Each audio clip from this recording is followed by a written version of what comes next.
हमारी कॉलोनी के लोगों में अक्सर लल्लन प्रताप की छींक को लेकर चर्चा होती रहती है।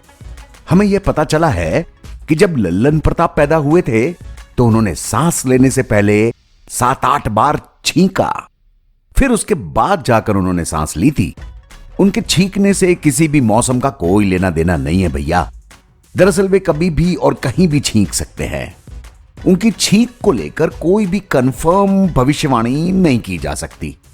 उनकी छींक को तो जैसे किसी शुभ कार्य में कहीं जा रहे व्यक्ति की तलाश हो रही होती है।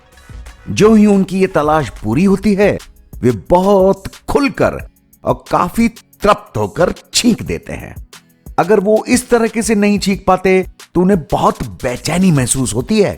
इसलिए यह लल्लन प्रताप की छींक नहीं, उनके स्वस्थ रहने का स्टाइल है।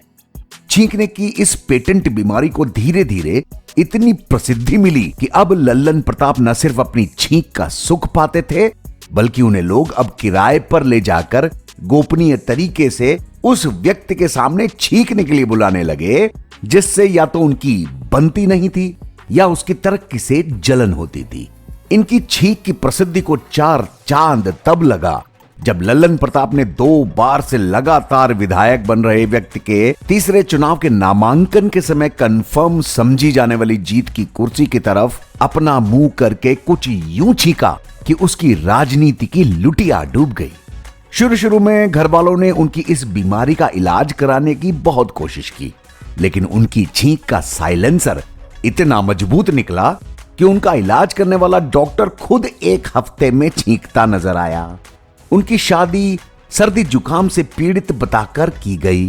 सुहाग रात के मौके पर उन्होंने अपनी पत्नी की तरफ मुंह करके ऐसे छींका कि उसके सारे मेकअप की ऐसी तैसी हो गई। पत्नी भी जान गई कि उसे अब आजीवन इस मनोहारी छींक के साथ ही अपनी जिंदगी गुजारनी होगी।